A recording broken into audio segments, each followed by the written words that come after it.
তারা হয়তো এই হাদিস জানে না, আল্লাহ পাক ওদের কানের মধ্যে আমার এই হাদিসটা যেন পৌঁছে দেন, আমিন। নবী সাল্লাল্লাহু আলাইহি ওয়াসাল্লাম বলেছেন, আমি মেরাজের রাতে যখন গিয়েছি তখন এক শ্রেণীর মানুষকে দেখেছি, ওদেরকে শাস্তি দেয়া হচ্ছে। কি শাস্তি? জাহান্নামীদের রক্ত এবং পুঁজ ওদেরকে খেতে দেয়া হচ্ছে। জিবরাইল আলাইহিস সালামকে জিজ্ঞাসা করা হলো যে এরা কারা?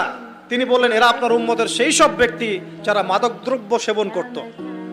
আল্লাহ রাব্বুল আলামিন তার হাবিবের মাধ্যমে জানিয়েছেন, যখন কোনো মুসলিম মাদক সেবন করে বা কোনো ব্যক্তি মাদক সেবন করে তখন 40 দিন তার নামাজ কবুল হয় না। এরপর যদি সে তওবা করে তাহলে আল্লাহ পাক তার তওবা কবুল করবেন ইনশাআল্লাহ। যদি সে আবারও মাদক খায় তওবা করার পর, আবার 40 দিন তার নামাজ কবুল হবে না।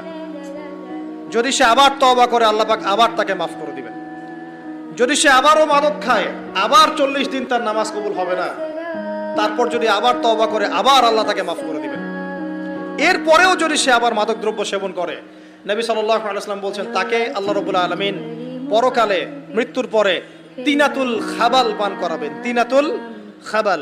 জিজ্ঞাসা করা হল, ইয়া রাসূলুল্লাহ, তিনাতুল খাবাল কি জিনিস? নবী সাল্লাল্লাহু আলাইহি ওয়াসাল্লাম উত্তর দিচ্ছেন, এটা হচ্ছে জাহান্নামীদের রক্ত, মাংস, এগুলো পুড়ে পচে যে রসটা বের হবে, এটা হচ্ছে তিনাতুল খাবাল।